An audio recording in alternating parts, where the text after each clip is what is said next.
Entonces, doctor, la grabación. Ya nos encontramos grabando, doctor. Bienvenidos amigos, muy buenas noches. Tenemos una sesión más de nuestro diplomado de Derecho Registral Inmobiliario. Hoy nuevamente nos acompaña el doctor Víctor Espinosa, quien nos está acompañando en las dos sesiones anteriores y quien buenamente ha aceptado la invitación del Colegio de Abogados de Lima. Estimado doctor, reciba el cordial saludo del Colegio de Abogados de Lima, de nuestro decano y de nuestra directora académica. Lo dejamos a cargo de la sala, doctor. Lo acompañamos durante toda la sesión.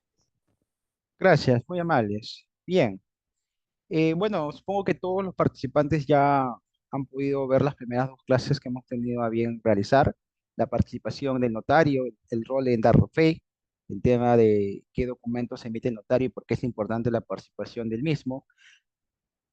Adicional a ello, en la segunda clase hemos visto el tema de derecho registral, el principio registral, el sistema registral, para qué o cómo participa el registrador. Hoy día vamos a hablar sobre la seguridad jurídica del registro en líneas generales, desde el punto de vista no solo estrictamente técnico del registro, sino también cómo éste interactúa con las instituciones del derecho civil desde el punto de vista casuístico. Vamos a abordar casos prácticos que me ha tocado realizar en mi experiencia como abogado litigante también. Y sobre todo vamos a hablar sobre sus casos, si ya lo, ustedes lo tengan. Vamos a abordar una sección de casos ustedes a mano alzada. Ustedes pueden levantar su mano y se deshabilitará el micrófono para poder dialogar sobre su caso, ¿no? No hay ningún problema. Vamos a comenzar un poco con el contexto de teoría, ¿ya? Como ya sabemos, un poco para repasar estos conceptos, el registro lo que busca, le hemos dicho, son cuatro puntos, ¿no? Porque una persona buscaría registrar su propiedad, cuatro puntos importantes. Uno de ellos es la seguridad jurídica.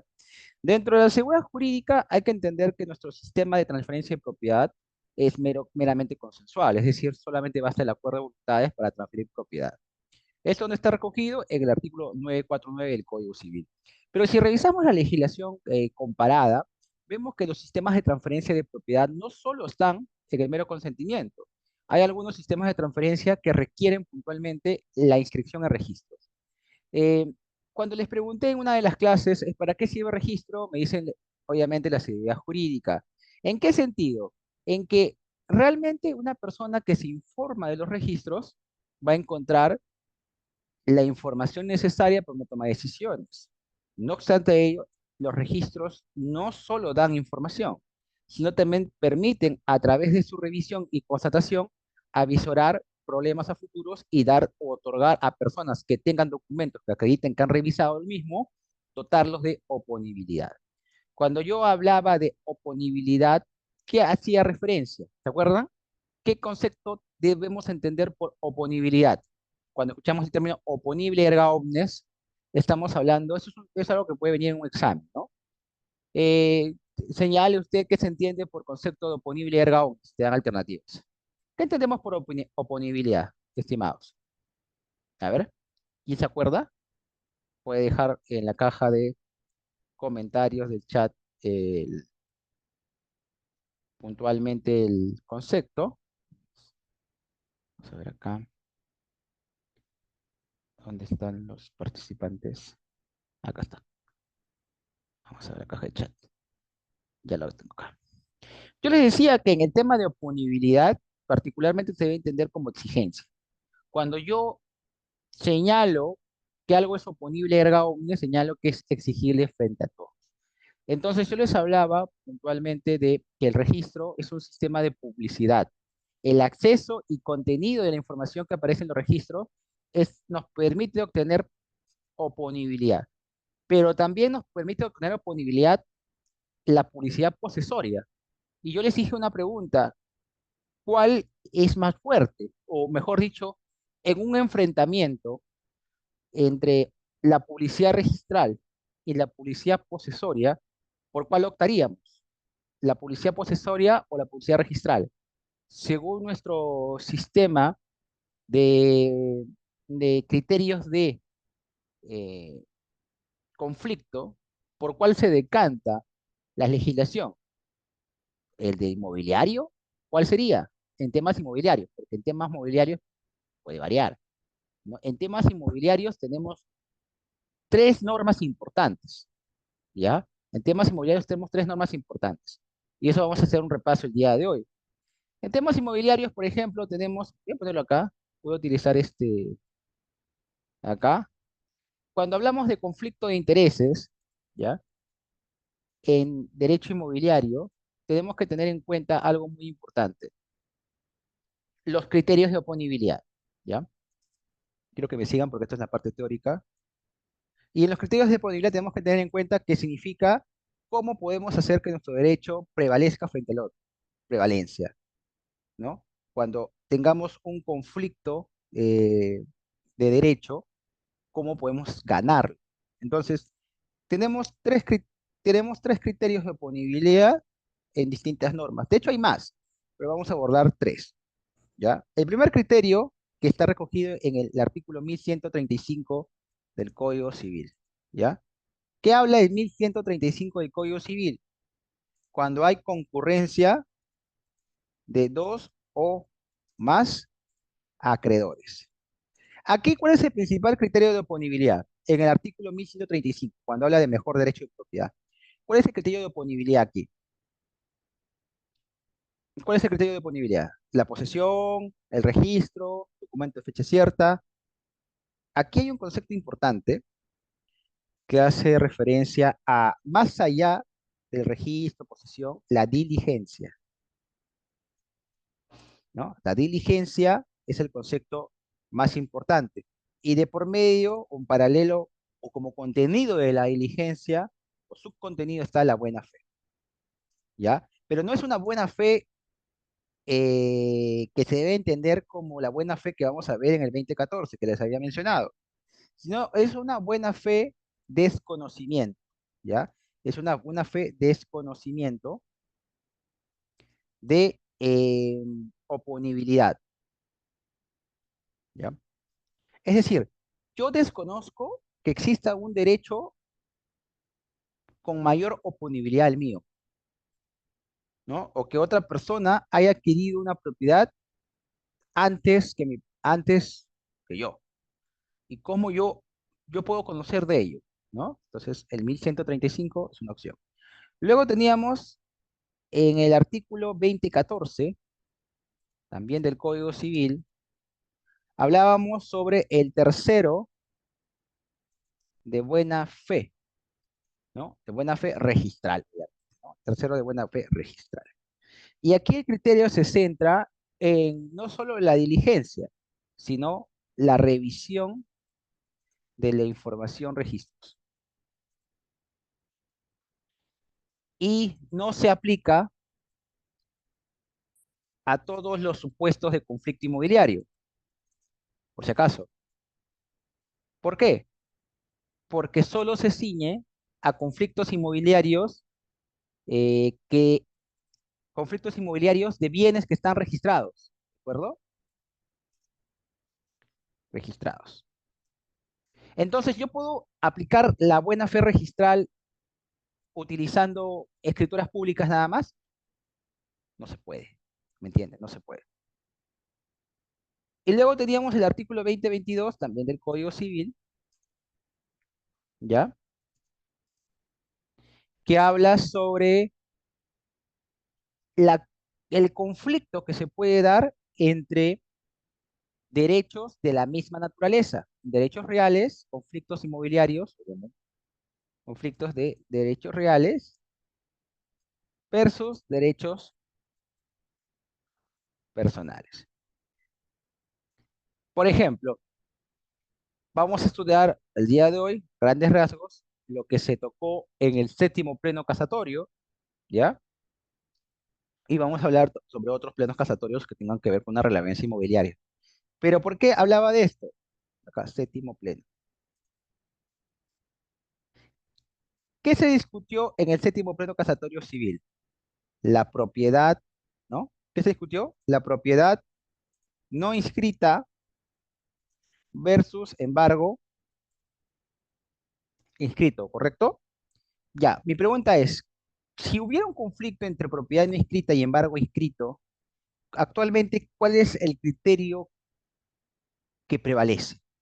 ¿A quién debe proteger el sistema de administración de justicia? ¿A la propiedad no inscrita o al embargo inscrito? O ¿Se acuerdan en sus clases de civil, de procesal, cómo se resolvía ese conflicto inmobiliario? ¿Cómo se resuelve ese conflicto inmobiliario? ¿Ah? ¿Quién se acuerda? Acá el chat del Zoom, que no sé si está activo, acá pueden ir dejando sus preguntas, ¿ya? Sus preguntas, las respuestas que vamos haciendo a lo largo de la sesión, ¿ya? A ver, vamos a ver acá si puedo dejar acá compartido. Bien, entonces vamos a explicar cada uno de ellos, ¿ya? Respecto del artículo 1135 del Código Civil, hablábamos de una diligencia, obligación de diligencia o conflicto de obligaciones que permitan tener derechos inmobiliarios sobre bienes, obviamente, ¿no? Entonces, ¿qué pasaba? Que podía haber este escenario, lo voy a graficar acá, vamos a ver si puedo hacerlo. A,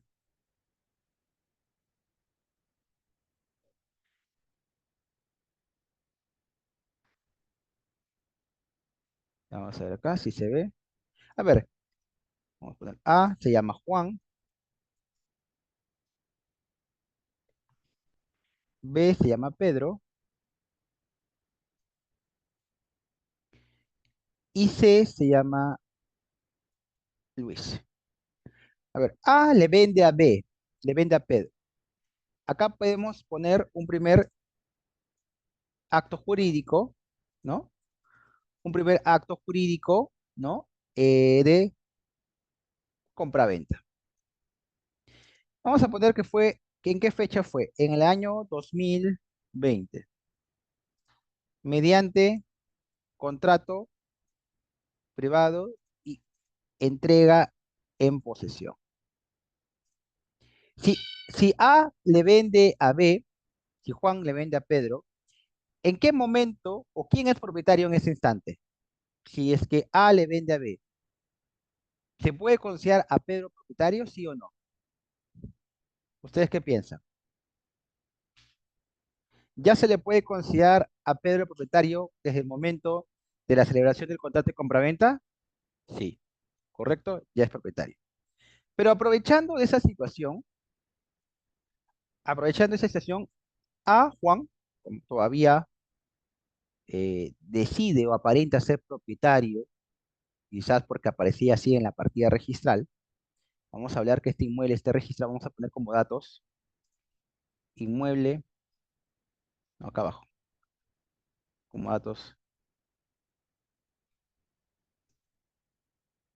nota, inmueble está inscrito en SUNAR. O sea, es un inmueble ya inscrito, matriculado. Cuando hablamos de la inmatriculación, ¿se acuerdan? Ya, entonces, Luis quiere comprar el inmueble a Juan. Juan le muestra que es propietario registral y Luis celebra otro acto jurídico, pero de una donación. Dicen, ¿sabes qué, Juan? Dónamelo para yo pagar menos impuestos, ¿no? Y yo te doy por abajo, ¿no? Pero igual te voy a dar el dinero. Pero es una simulación, es un contrato simulado. Pero es una donación, ¿ya? Una donación que se inscribe en el año 2022, inscrito en SUNAR. ¿Quién es propietario aquí? ¿Quién es propietario en este caso? A ver, los escucho. ¿Quién sería propietario en este caso?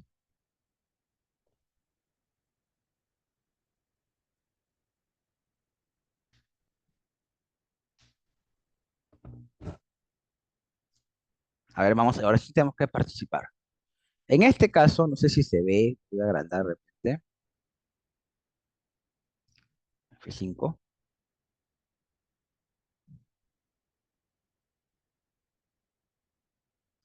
¿Quién sería propietario en este caso? Repito, A le vende a B, Pedro, Juan le vende a Pedro, mediante acto jurídico compra-venta en el 2020, mediante contrato privado, ¿no? Y luego le vende a C mediante donación, que es Luis, y este inscribe en SUNAR. ¿Quién sería propietario en este caso? ¿Quién sería propietario? Vamos a ver su participación.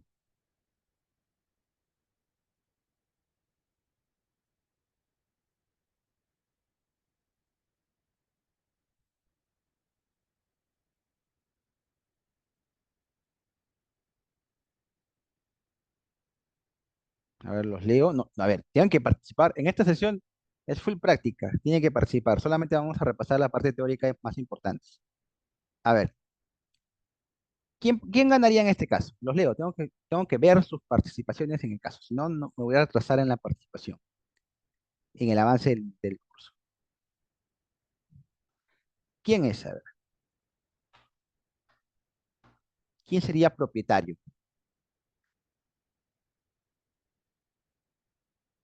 Algunos van a decir, sería B, Pedro, ¿no? Porque él compró primero. Se aplicaría a favor de Pedro el artículo 949 del Código Civil, ¿no?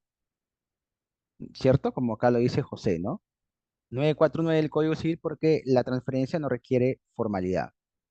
Pero les hago una pregunta. ¿Cuál es el nivel de oponibilidad que tendría Pedro? ¿Cuál es el nivel de oponibilidad?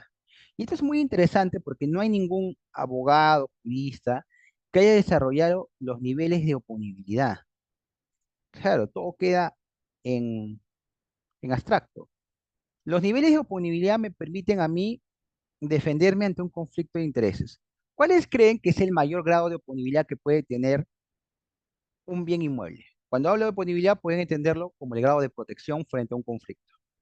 Oponibilidad, les dije, es exigencia frente a otros. Algo es exigible, erga omnes, o sea, oponible erga omnes, exigible frente a todos. Entonces, ante un escenario de conflicto, ¿cuál es el mayor grado de oponibilidad? Voy a poner ese siguiente escenario. Propiedad, inscripción, registros públicos, obviamente, y posesión. Este sería el mayor grado de oponibilidad. ¿Qué piensan ustedes? Tengo la propiedad del inmueble, tengo la inscripción a registros públicos y tengo la posesión. ¿Hay algún indicio que alguien más tenga derechos? Si tengo todo esto, es el mayor grado de oponibilidad, ¿no? Claro, podríamos señalar que a pesar de eso puedas perder tu derecho. Hay casos que vamos a ver. Pero pienso yo que este es el mayor grado de oponibilidad que puede existir. Yo ser propietario, haber inscrito mi derecho y estar poseyendo, ¿no? Un escenario menor, ¿cuál sería? Y este viene la pregunta. Tengo la propiedad, ¿lo inscribí o no lo inscribí?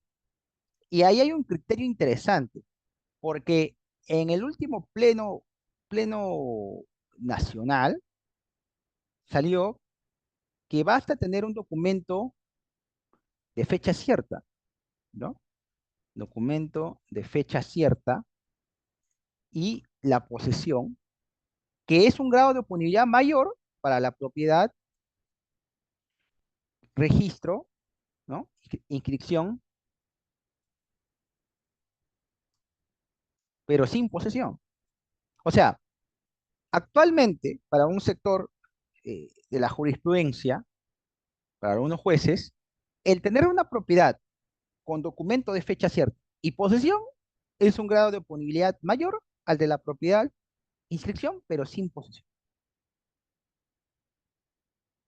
¿Ya? Ojo, vamos a ver hasta dónde llega él. Porque también ha incluido que hay un grado de oponibilidad mayor al de la inscripción y registro, que es la propiedad, documento más antiguo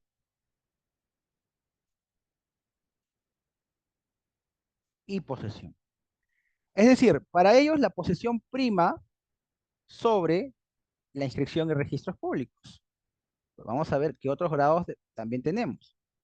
Sin propiedad, obviamente, sin inscripción y posesión. ¿Ya? ¿Cierto? ¿Qué otros grados de oponibilidad podemos incluir? Ninguno. Entonces, la pregunta es, en este caso, Pedro tiene una compraventa mediante contrato privado, no dice con fecha cierta, ¿ya? Y entregó en posesión. ¿Está en qué grado de oponibilidad? Está en el tercer grado de oponibilidad, porque su documento es más antiguo. Entonces, teniendo el cuadro de oponibilidad, se puede resolver los conflictos. El tema es cómo le asignamos la jerarquía a los grados de oponibilidad. Y eso lo establece también este, la doctrina y jurisprudencia. Ahora, estos criterios de oponibilidad solo se pueden aplicar en función a que se está actuando bajo las reglas de la buena fe. Si hay un fraude de por medio, no se puede aplicar ningún grado de punibilidad, porque la buena fe sustenta la adquisición del derecho. Y ahí vamos a desarrollar este concepto de buena fe. A ver, pero seamos sinceros. ¿Qué entendemos primero por buena fe? Digan en sus propias palabras, ¿qué se les viene a la mente cuando hablamos de buena fe? ¿Qué entendemos en líneas generales por buena fe? ¿Qué entendemos? Yo puedo poner buena fe, se debe entender como eh, buena fe como conocimiento de haber revisado documentación. Buena fe se puede entender como eh, obrar sin afectar a otra persona. Buena fe, ¿cómo se debe entender? Como quizás eh, asesorarse previamente con la adquisición del bien. Pero desde términos del punto de vista jurídico, o sea, los términos jurídicos que se deben utilizar es que la buena fe es el comportamiento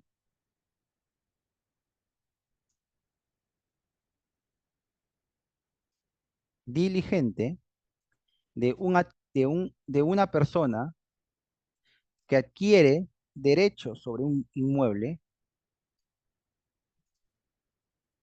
¿ya?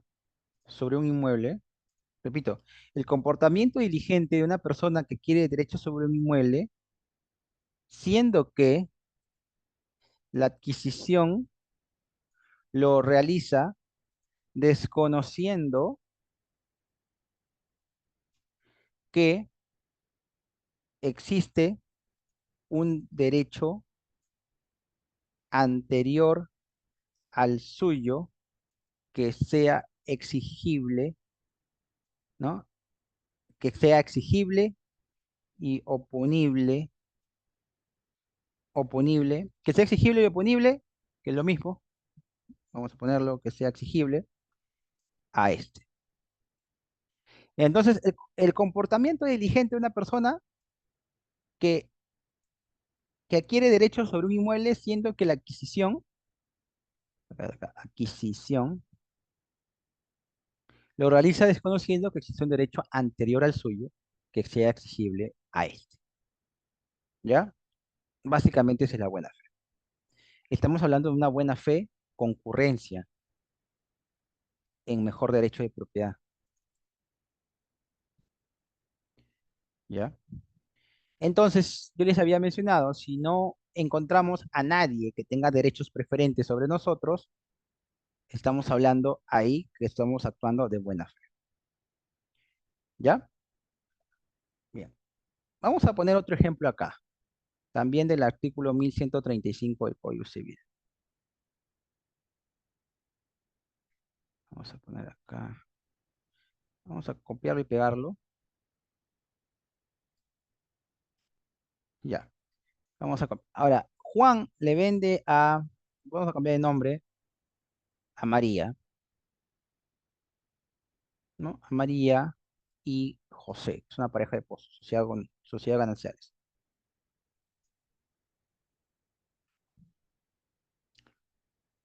Y este es Abel. y vamos a poner otro, vamos a poner tres casos, tres propuestas. D. Y esta se va a llamar am, Ana, ¿de acuerdo? Y Ana tiene un arrendamiento, ¿ya? Ana celebra con Juan un arrendamiento inscrito en SUNAR 2024. Este ya no es una donación, es un acto jurídico de dación en pago por una deuda en una conciliación, con una transacción extrajudicial.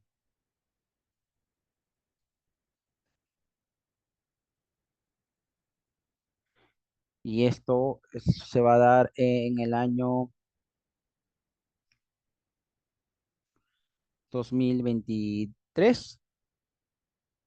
Y esta es una sucesión de un acto de compraventa eh, mediante 2022,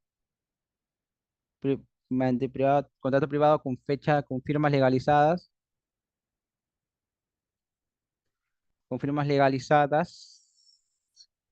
en, con reserva de dominio a favor de Juan. Ujú.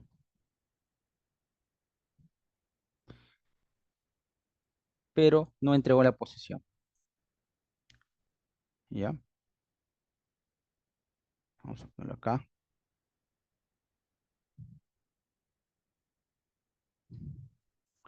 Juan no entregó la posesión a ninguno, salvo el día que celebró el arrendamiento. Ya, este es el caso. No sé si lo pueden visualizar. ¿Lo pueden visualizar logrando? ¿Se ve ahí? Este es el caso. ¿Cómo resolveríamos, estimados? Juan le vende a María y José, sociedad conyugal, mediante un acto de compraventa privado, con firmas legalizadas, pero con reserva de dominio a favor de Juan, ¿no? Porque esta sociedad lo está pagando en cuotas y ha puesto como condición que por lo menos termine de pagarle el 70 o el 80% para entregar la posesión. Luego le vende a C o transfiere a C derechos a través de una deuda que tenía Juan, tenía una deuda con Abel y se da una transacción y hacen una dación en pago. Transacción que no sería inscribida en registros públicos, ¿no? La dación en pago. Y finalmente, aprovechando que todavía aparecía como propietario, Juan arrienda un inmueble a Ana y este inmueble se inscribe en registros públicos. Pregunta es, ¿qué derecho va a prevalecer? ¿Qué derecho va a prevalecer? Es una cosa, y otra cosa es qué derechos, o sea, quién sería propietario, ¿no? Se complica. A ver, vamos a analizar caso punto por punto. Participen, ¿ya? El día de hoy vamos a terminar más rápido, yo como un recorrido, pero la idea es que sea dinámico y práctico, ¿no? Si ustedes participan, estaría perfecto, porque así podemos abordar casi la gran mayoría de horas, pero si no, voy a acabar mucho más antes y no es la idea, ¿no? La idea es que ustedes entiendan estos puntos. O me critiquen, ¿no? O sea, pueden decir, no, discrepo de usted, doctor, discrepo de usted, Víctor, licenciado, creo que este punto está equivocado porque yo entiendo así la jurisprudencia, o entiendo así el punto, ¿no? Vamos a ver. En el caso, ¿no? De que A le vende a B, o sea, María y José de la sociedad conyugal, hay un derecho de por medio, sí, sobre la propiedad, perfectamente, que está por la compra-venta, pero la sociedad conyugal todavía no es propietario, ¿no? O sea, tiene derechos, pero todavía no es propietario. Y el gran problema es que no tiene posesión. Entonces, si usamos el cuadro, ¿no? Si usamos el cuadro de criterios de oponibilidad, ellos no son propietarios. O sea, su nivel de obligación queda en ello. O sea, hay un nivel de exigencia, ¿ya? No obstante a ello, los niveles de oponibilidad, si bien es cierto, no exigen en estricto que sea derecho de propiedad, lo que exigen es un derecho a la propiedad. Es decir, que las personas tengan derecho sobre la propiedad en el sentido no estrictamente sobre el como dueño, sino algún derecho que verse sobre la propiedad. ¿Me entienden? Aquí, estos criterios de oponibilidad, también cuando hablamos de propiedad, significa que tenga algún derecho vigente. Y vamos a poner derecho o algún derecho sobre esta, ¿no? En todos los casos siempre tiene que haber algún derecho sobre esta. Puede ser en un usufructo, en una compra-venta a plazos, en una compra-venta de bien futuro. Algunos van a decir, oye, algún compra-venta de bien futuro no opera. Bueno, vamos a ver si opera o no opera, ¿no? Ya.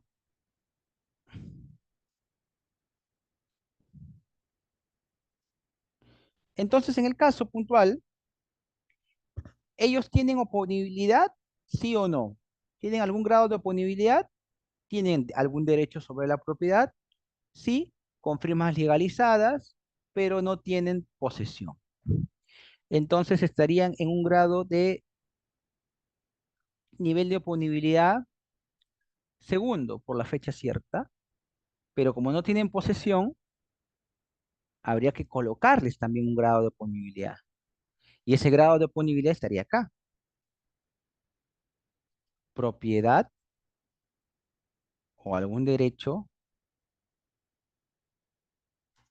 Tiene acá documento de fecha cierta sin posesión. ¿Ya? Miren acá que este grado de oponibilidad sí se opone al grado de oponibilidad en el cual no haya propiedad, porque este es meramente un invasor, ¿ya? O un precario. Luego estamos con el caso de Abel. Acto jurídico de dación en pago es un derecho, que es básicamente la adquisición de la propiedad. Entiendo yo que esto es con fecha cierta también, porque la transacción extrajudicial tiene que estar en fecha cierta, pero no tiene posesión. Mi pregunta aquí, y acá se puede complicar, hasta acá, hasta este escenario, ¿quién tiene mayor grado de oponibilidad? ¿María y José o Abel? ¿Quién tiene mayor grado de oponibilidad? A ver, los leo. Vamos a quedarnos hasta las 8:15, así que tenemos poco tiempo. ¿Quién tiene mayor grado de oponibilidad? Hasta aquí.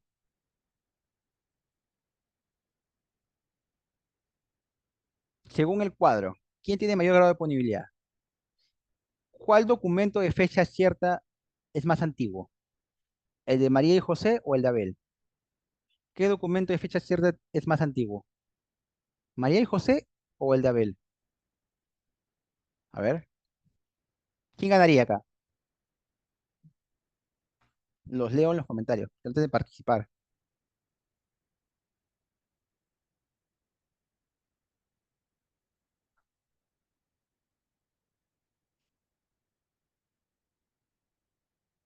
A ver,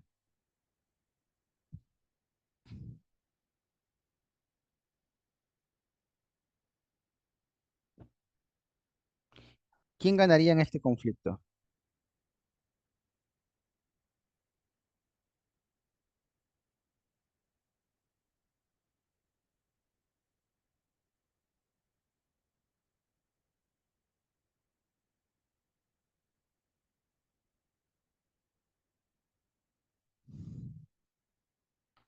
En este caso sería María y José, ¿correcto? María y José tendrían mayor grado de oponibilidad porque su derecho es anterior y tiene documento de fecha cierta, independientemente que aún no sean propietarios, porque su derecho a adquirir la propiedad es lo que les prevalece, porque en el mejor derecho de propiedad no debe bastarse el análisis de un derecho ya adquirido. Vamos a leer el artículo 1135 del Código Civil. 1135 del Código Civil. Lo leo. Cuando el bien es inmueble y concurren diversos acreedores, estamos hablando de acreedores como un derecho de crédito que tendría una persona sobre otra, a quien el mismo deudor se ha obligado a entregarlo.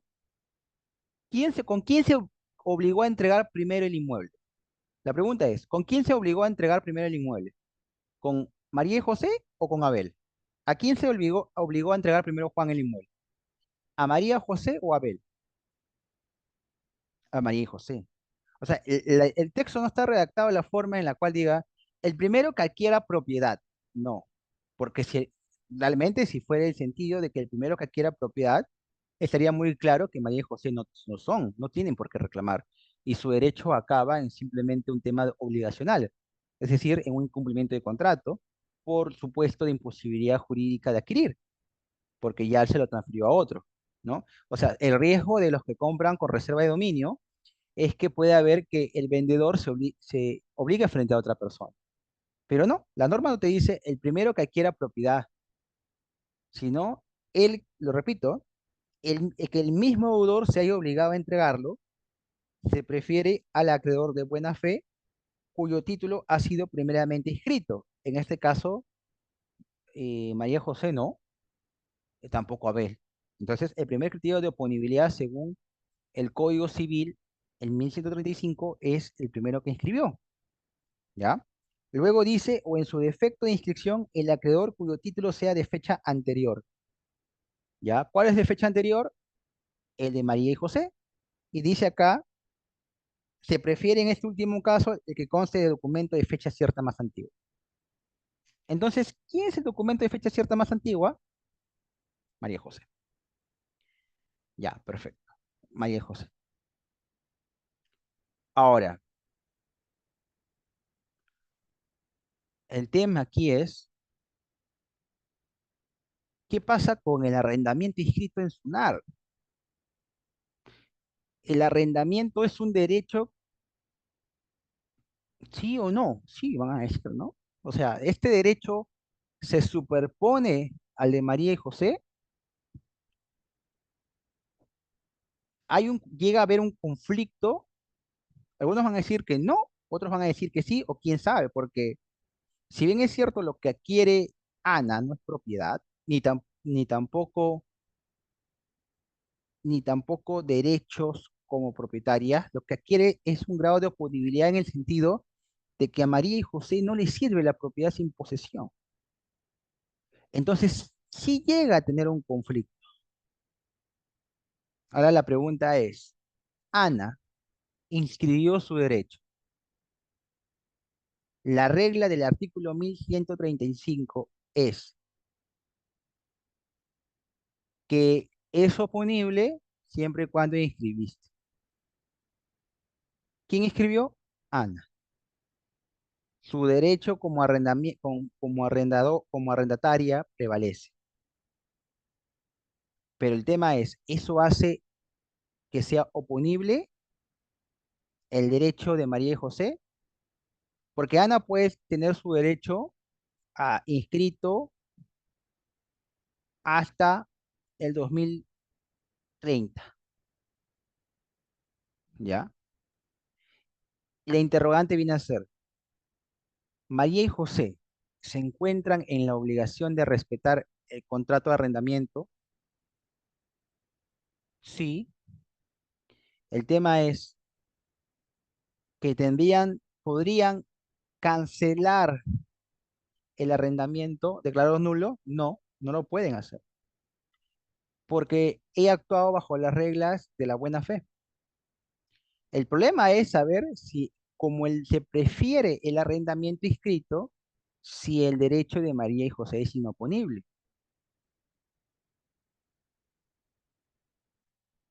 ¿Cómo debería resolver el juez acá? La lógica sería, reconoce el derecho de María y José y hace que se respete el arrendamiento de Ana. Pero eso no resuelve un conflicto de por medio a favor de María José, ¿entienden? Porque van a ver inutilizado su inversión, no tienen por qué esperar. Y porque usted mira, oye, pero que le pase los arrendamientos, los pagos de arrendamientos directamente a María José, de repente ellos no quieren arrendar la propiedad. O sea, vuelven inútil la propiedad. Hay que ver cómo resolver este conflicto si fuéramos abogados de María José, ¿no? Porque si realmente aplicábamos las normas como están, María José y Abel no podrían ganarle al arrendamiento inscrito de Ana por las reglas de punibilidad. ¿Ya? ¿Hasta aquí me han entendido? ¿Alguna duda, pregunta? ¿Hasta aquí me han entendido, sí o no, chicos?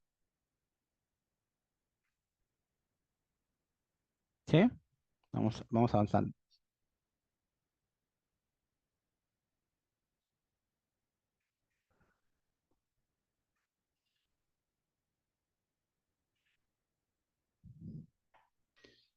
Luego de los criterios de disponibilidad, buena fe, vamos a hablar sobre el artículo 2014.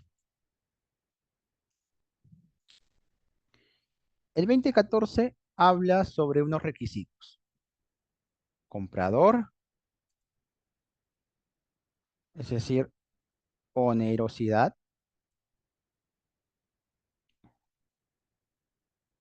inscripción, revisión de información registral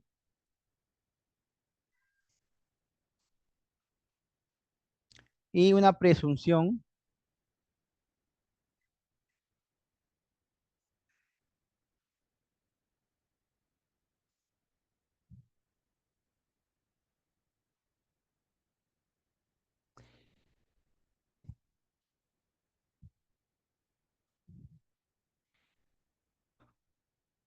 ya, presunción de desconocimiento de que algo es inexacto.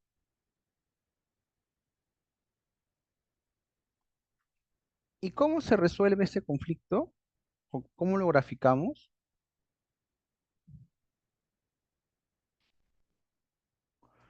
A, B,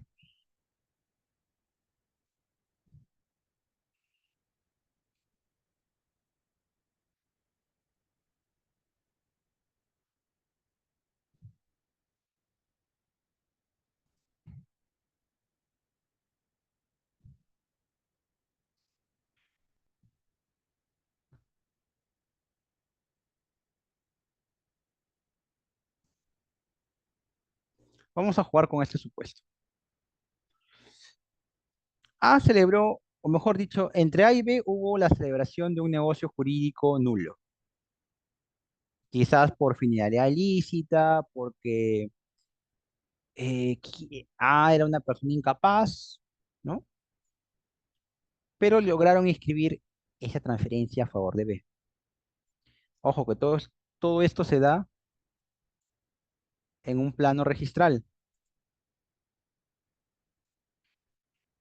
¿ya? Ojo, en un plano registral.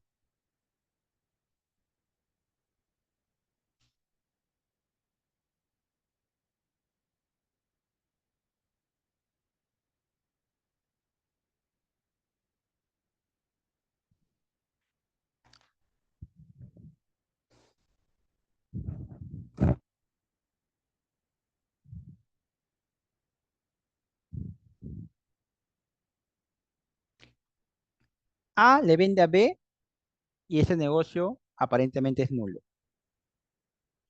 B inscribe. De repente B sabía que estaba mal, ¿sí? Igual inscribió y se lo transfirió a C. Se desconoce de que el negocio jurídico entre A y B es nulo, pero el negocio jurídico celebrado entre B y C es aparentemente válido, cumple con las formalidades. ¿Cuáles son las formalidades? Que es a título oneroso, pues es desconocida que había una nulidad del acto jurídico, ¿ya? Y luego se lo vendió a D. ¿O se lo quedó? ¿No? Vamos a poner el supuesto que se lo vende. La pregunta es, ¿Por qué son terceros? ¿Por qué se dice que C es tercero o que D es tercero? Es tercero porque no participa en la formación o en el acto jurídico. Es un ajeno, es una persona ajena a la invalidez del acto, ¿ya? Es una persona ajena a la invalidez del acto jurídico, ¿ya? Para que lo tengan en cuenta. Es un tercero de buena fe registral. Tercero, porque es ajeno a la validez del acto, y registral, porque esto se da en un plano registral. Y el concepto de buena fe que debemos tener es el siguiente. En el 2014, el concepto de buena fe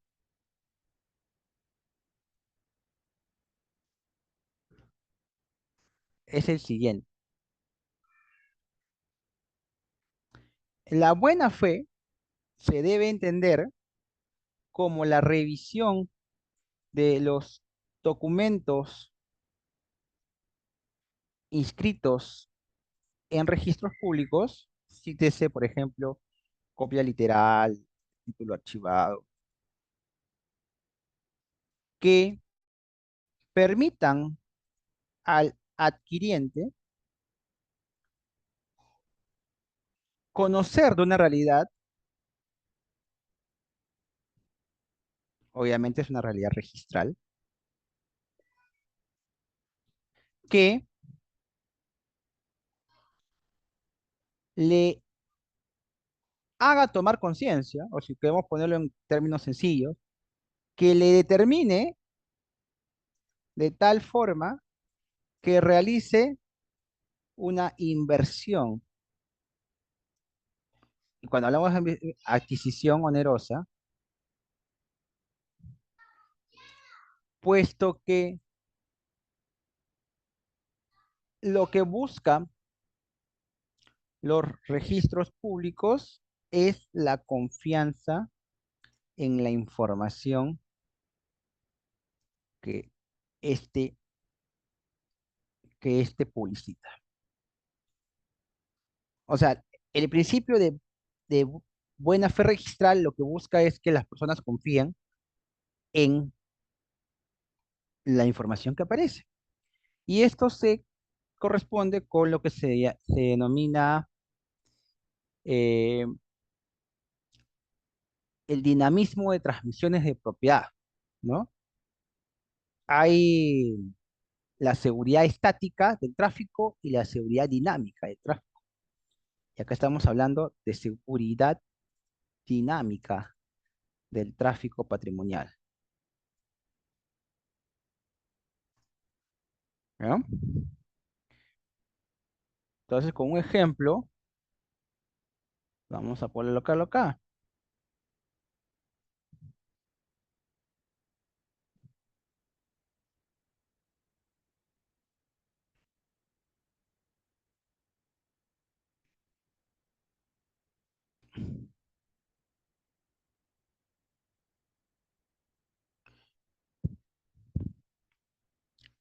José celebró un acto jurídico, vamos a poner acá un acto jurídico, em,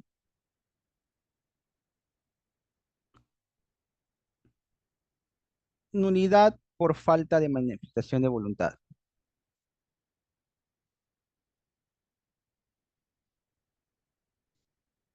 ¿ya? Una falta de manifestación de voluntad. Vamos a poner acá el supuesto, ¿no? José le vendió a B, B quién es, vamos a poner acá. José le vendió a Luis, pero resulta que José era casado, ¿ya? José era casado, pues, no participó su esposa. Quien plantea la nulidad también puede ser un tercero, en este caso el afectado, pues, su esposa. Entonces, la esposa de José plantea la nulidad entre el acto jurídico de José y José Luis, porque ese bien no era propio, sino social. Pero Luis sabía, Luis sabía porque Luis es compadre de José y que, bueno, En ese momento, José se estaba separando de su esposa María y dice, ¿sabes qué? Ayúdame, voy a transferir la propiedad porque si me voy a divorciar, esto se va a incluir. Entonces, como aprovechando que está como bien propio, te lo transfiero. Simulado, ya sea simulado, como una compra-venta, no pasa nada. Puede ser por una transferencia por donación, por una compra-venta. Lo importante es centrarnos en el acto entre B y C, ¿ya? Entre B y C. C, su acto jurídico sí tiene que ser válido y eficaz, tiene que ser una compra-venta siempre. Una compra-venta, permuta, dación en pago, algo que tenga que ver con una retribución económica. Compra-venta, dación en pago, etcétera, etcétera, ¿ya? Y C tiene que inscribir.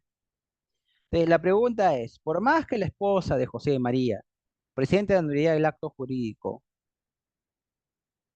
C, ¿conserva su adquisición? Sí, conserva, ¿ya? Conserva su adquisición, ¿de acuerdo? Entonces, se ve una diferencia porque acá el conflicto no es igual al conflicto de mejor derecho de propiedad. Y las reglas del mejor derecho de propiedad se ciernen bajo mayores aspectos, obligaciones sobre las propiedades. Aquí se centra sobre que una nulidad anterior, una ineficacia anterior,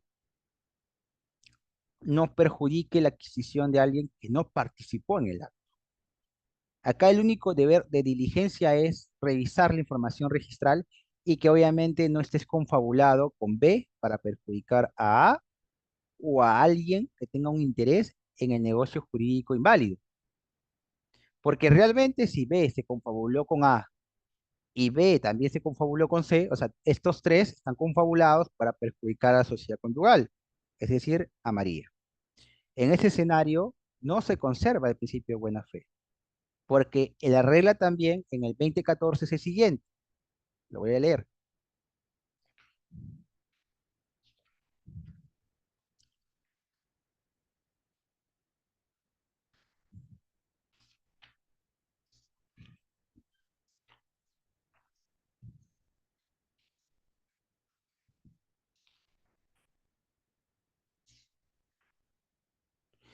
Veinte catorce. El tercero, que de buena fe adquiere a título oneroso algún derecho de persona que en el registro aparece con facultades para otorgarlo, mantiene su adquisición una vez inscrito su derecho, aunque después se anule, rescinda, cancele o resuelva el del otorgante por virtud de causas que no consten en los asientos registrales y los títulos archivados que lo sustentan. La buena fe del tercero se presume mientras no se pruebe que conocía la inexactitud del registro. Es decir, si se prueba que él conocía de esta inexactitud, por más que tenga título oneroso, por más que haya inscrito, este concepto de buena fe se cae, ¿no? Porque por más que hayas probado que, oye, pero esa información no aparecía en registros, si tú tenías forma de saberlo o lo sabías, pues estás confabulado, o sea, debiste respetar. Es la misma regla, pero bajo otras condiciones de la buena fe. Es decir, no se puede perjudicar un derecho adrede. Si tú realmente quieres conservar este criterio de oponibilidad, tienes que no estar confabulado en el perjuicio de un tercero. Si se demuestra que estás confabulado, no se te puede privilegiar. ¿Entiendes? Entonces, las reglas de la buena fe van parte también de que no puede haber un perjuicio hacia un tercero. Pero al final la carga de la prueba lo tiene el demandante, no la persona que adquiere. ¿De acuerdo? En cierta manera, la aplicación de la buena fe, cuando digo que se aplica distinto en el 2014 que en el 1935, sí se aplica distinto, pero tiene una naturaleza similar o idéntica, el no perjuicio del tercero. ¿De acuerdo? Bien,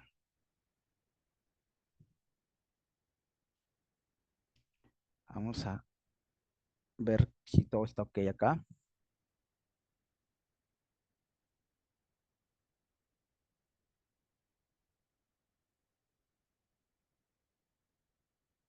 Vamos a ver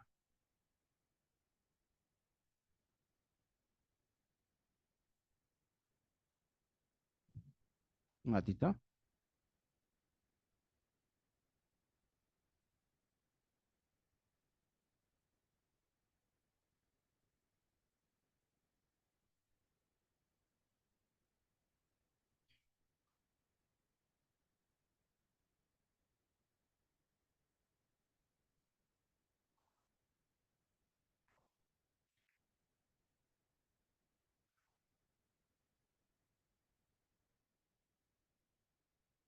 Ya, me estaban escribiendo por un casito. Vamos a terminar con el de oponibilidad del 2022, ya, que habla sobre derechos reales en conflicto y derechos de distinta naturaleza en conflicto.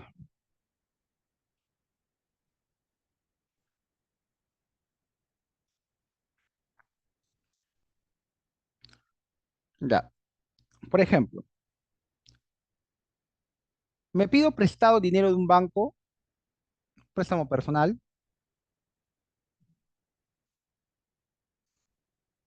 2021. Ya, perfecto.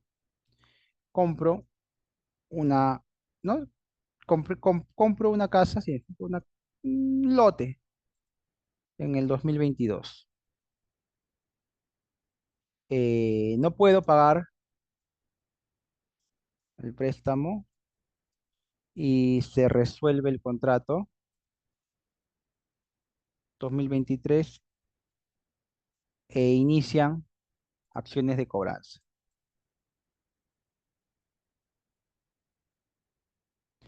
Transfiero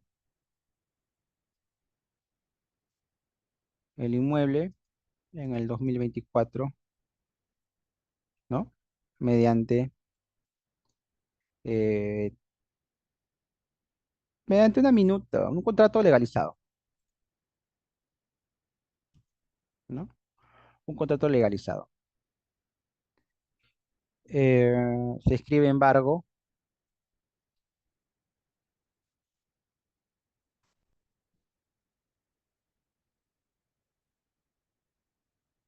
el adquiriente pierde o no su derecho. Este es el típico caso, ¿no?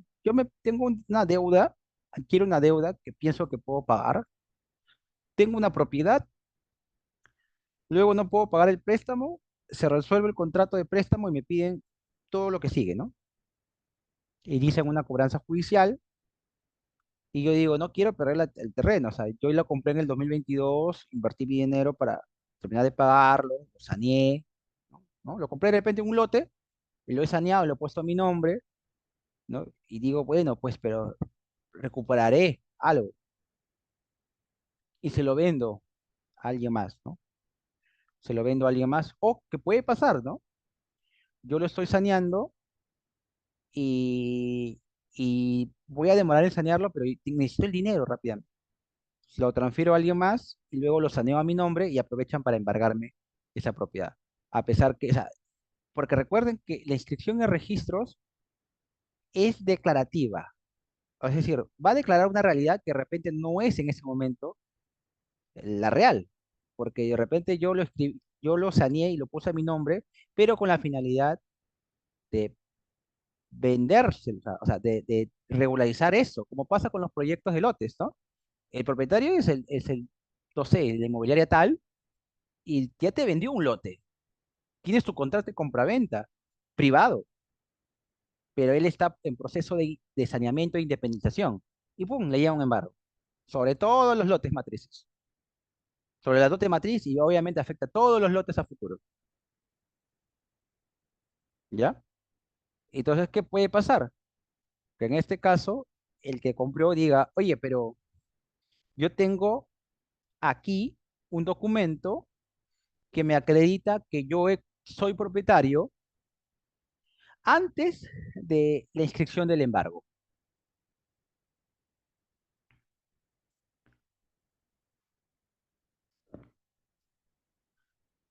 ¿De acuerdo?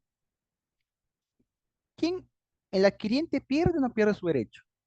¿Qué acción podría presentar el adquiriente? Una tercería excluyente de dominio, ¿ya? Una tercería excluyente de dominio.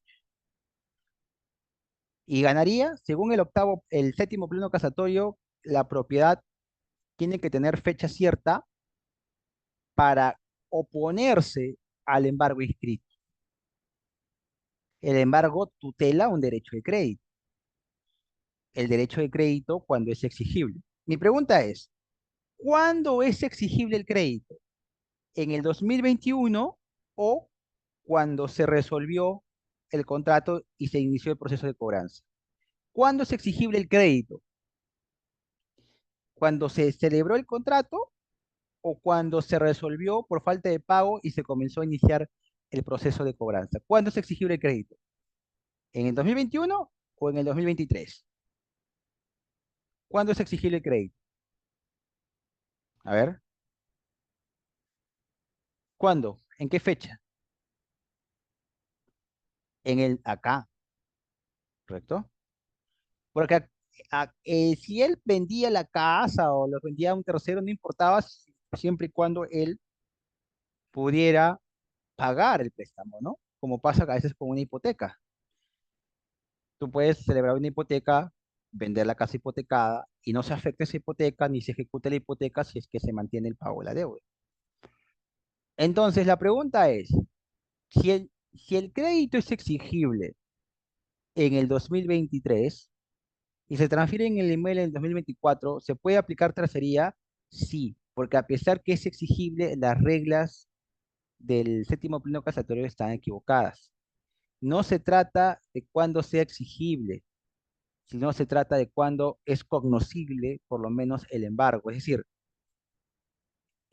no se trata de saber qué derecho nació primero, porque yo también partía de la postura de que el derecho nace primero y pierden, ellos señalan que el 2022 lo que estipula es primero en el tiempo, primero en el derecho. El derecho que nace primero prevalece, pero ¿qué derecho protege el crédito? El crédito protege, y digo, el embargo protege el crédito. Entonces, el crédito en cuestión nace en el 2021 y el derecho de propiedad del tercero, el que compra, nace en el 2024. ¿Ya? Entonces no se puede aplicar esa regla de que se prefiere el derecho que nace primero. No se puede aplicar la regla de que el acreedor. Luego, algunos dicen que el derecho sea cognoscible, pero el problema es que la escritura pública, o sea, la fecha cierta, no hace cognoscible el derecho. ¿Me entiendes? O sea, le aplicas una regla de publicidad al embargo, pero no le aplicas una regla de publicidad al comprador. ¿Me entiendes? Pero tal y cual está el sistema, lo que te dice es, si quieres evitar que te afecte un embargo respecto a la deuda de alguien que tú no has asumido, porque es del que te transfirió, tienes que probar, por lo menos mediante fecha cierta, de que la propiedad tú la has adquirido antes de la afectación del embargo. Entonces, la regla no puede ser crédito versus propiedad. La regla tiene que ser medida cautelar versus propiedad. Suena un poco extraño en realidad, porque realmente lo que protegería el crédito, el embargo, es el crédito o la exigibilidad del crédito. Pero lo que pasa es que el hecho de que el tercero que compró demuestre que tiene propiedad anterior al embargo, no hace que el crédito quede desprotegido. Claro, es más difícil que se pueda cobrar ahora, pero no hace que el crédito muera, a diferencia de la propiedad, porque si el embargo se prevalece, el embargo permitiría ejecutar la propiedad y por lo tanto hacer que el dueño tercero se perjudique, ¿ya? Y como no es tan sencillo adquirir fecha cierta, por lo menos le dice, como cargo de diligencia para que tú puedas cobrarte con esta propiedad. O sea, ahí hay un nivel de diligencia que traslada a los acreedores. Si tú quieres cobrarte con esta propiedad, tendrás que ser diligente para saber que esta propiedad no ha sido transferida a alguien más. ¿Pero cómo? Porque un documento de fecha cierta no es cognoscible, no es un documento público como registros públicos, ¿no? ¿Cómo probar que se ha transferido? ¿No? La firma legalizada se puede hacer de un día para otro. La firma legalizada puede ser que no necesariamente opere el precio completo. Yo puedo crear un sistema en el cual me pido un préstamo, al día siguiente me tiro todo el dinero o simplemente transfiero todas mis propiedades porque me pido un préstamo alto, 1 millón de soles, respaldado por todas mis propiedades. Como yo no quiero hacer compra-venta para luego volver a transferirme, porque es un gasto, le digo, ¿sabes qué? Te transfiero por documento de fecha cierta. Y así tampoco hacemos transacciones, porque no es necesario. Lo que importa es el papelito, nada más, lo cual está mal. Entonces, ahí, acá reflexionemos un poco. Algunas reglas, algunas situaciones, si bien es cierto, ya están plasmadas, pueden ser repensadas, pueden utilizar otros criterios, ¿no? Y aquí el 2022 lo que hace, más que en el caso del séptimo pleno casatorio, lo que hay que entender es que puede haber conflictos de derechos distinta naturaleza. Y te dice que las reglas de distinta naturaleza se resuelven bajo las reglas del derecho común. No hay una regla del derecho común. Entonces, el derecho común se diría que se puede resolver bajo las normas de primero en el tiempo, primero en el derecho. Ya, eso todavía no está señalado. Entonces, ¿cómo podemos resolver un conflicto de derechos de distinta naturaleza? En algunos escenarios sí nos pueden dar ese punto, como en el 1135. Porque en el 1135 nos habla sobre derechos sobre la propiedad inmueble y que parte no solo de un arrendamiento, no solo de una propiedad, o sea, se mezcla. Pienso yo que tiene que prevalecer también la buena fe, es decir, independientemente del comportamiento de inscripción o fecha cierta, la buena fe es la que debe prevalecer como criterio de la mano, concomitante, con otros criterios que establezca las reglas del Código Civil. ¿De acuerdo? Bien. Hasta aquí me voy a detener porque quiero saber si hay preguntas del público. Y si no los hay, voy a abordar un par de casos que yo tengo míos que he llevado y con eso voy a terminar la clase. La idea es que ustedes participen y tengamos un diálogo de 15, 20, media hora para preguntas del público, ¿no? Vamos a ver si hay preguntas a mano alzada.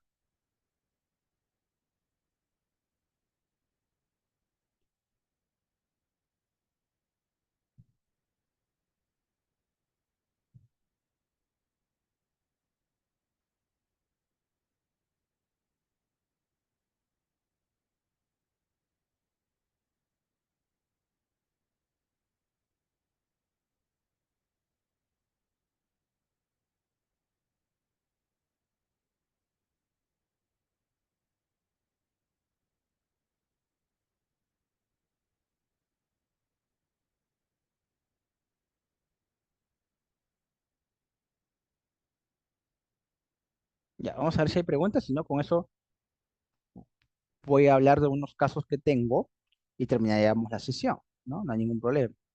De repente, hoy en esta sesión están más callados que otros. Vamos a ver. Acá tengo un par de casos que quiero.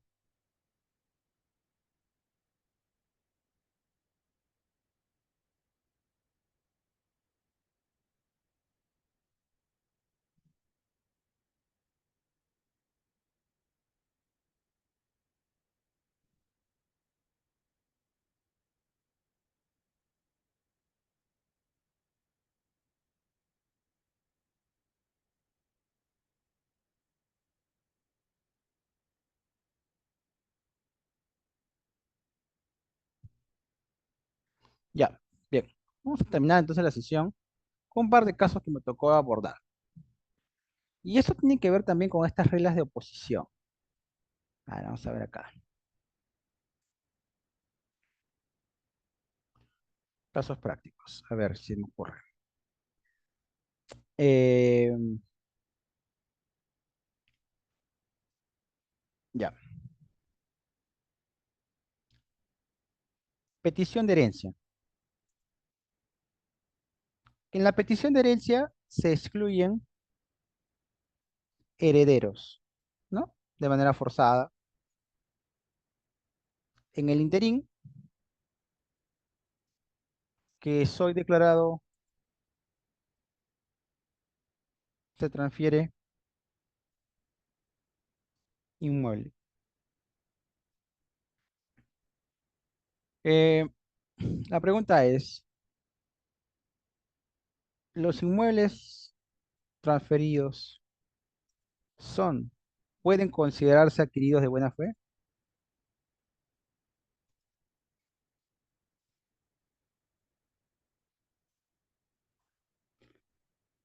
Y parto de dos casos muy interesantes porque mis dos casos que tengo son de uno y otro.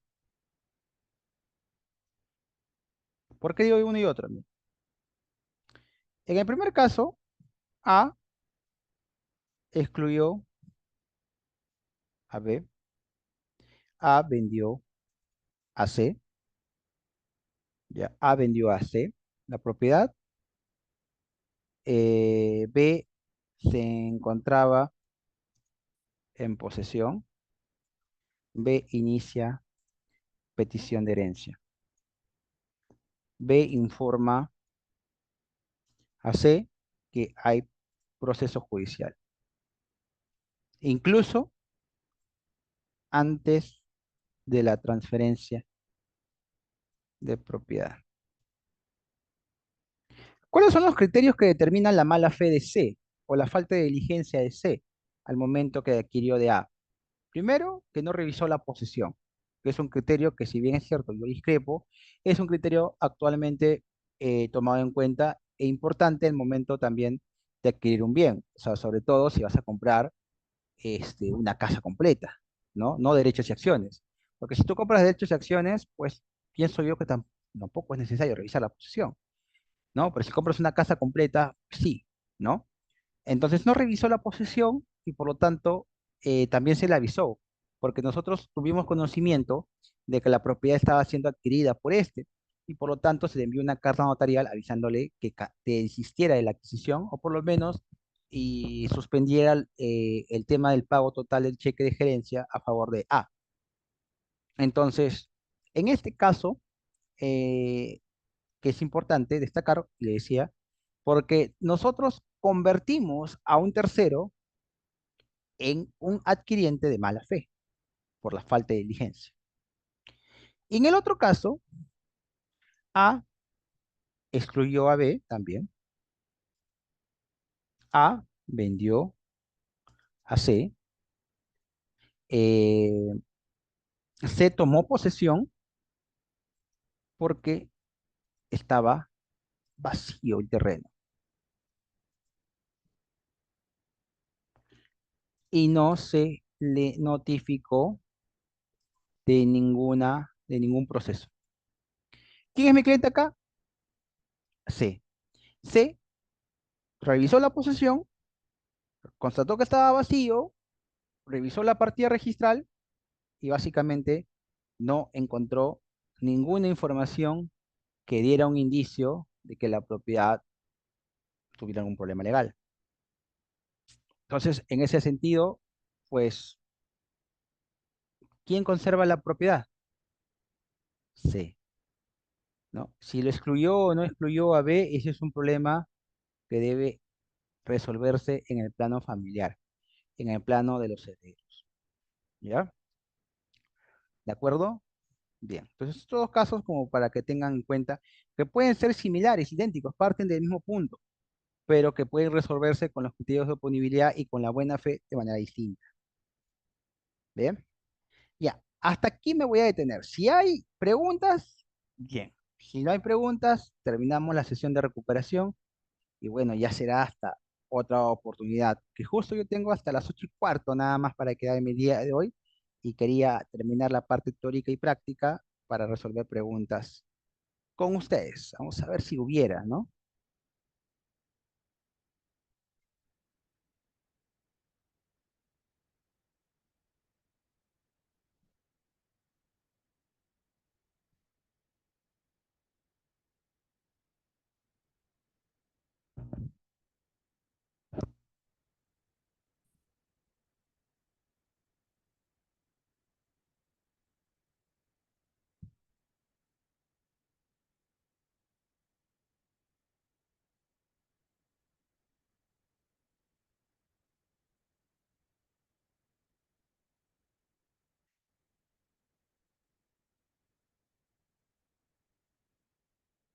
Bien, no sé si hay preguntas hasta aquí. Pueden levantar la mano. Vamos a ver. Yo de repente yo no estoy viendo las preguntas, que pueden levantar la mano para poder darles paso. Vamos a ver acá. Me parece que está todo claro acá.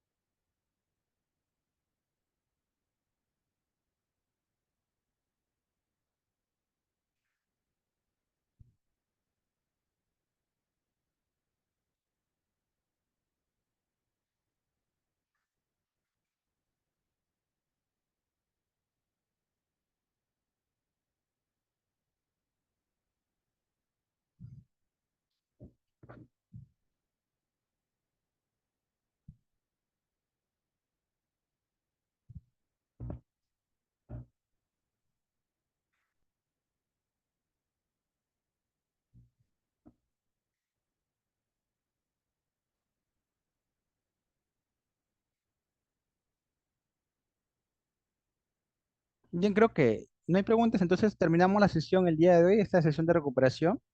Igual va a quedar grabado para que aquellos que de repente están en otras actividades lo puedan repasar sin ningún problema.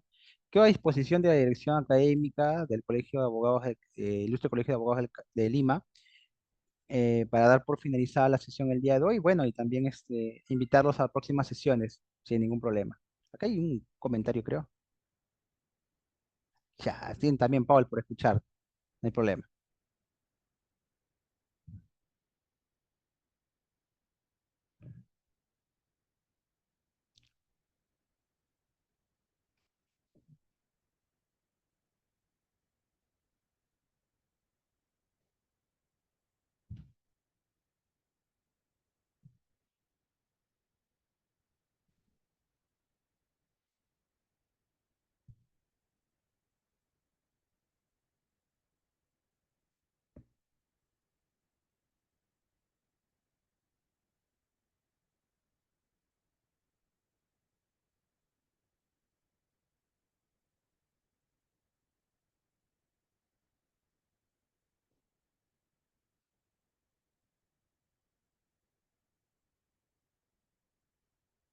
Estimado doctor, Sí, si no hay ninguna otra consulta, estamos entonces finalizando. sí, sí, está bien. Bien, doctor. Entonces, estamos finalizando la grabación, doctor. Ya, listo.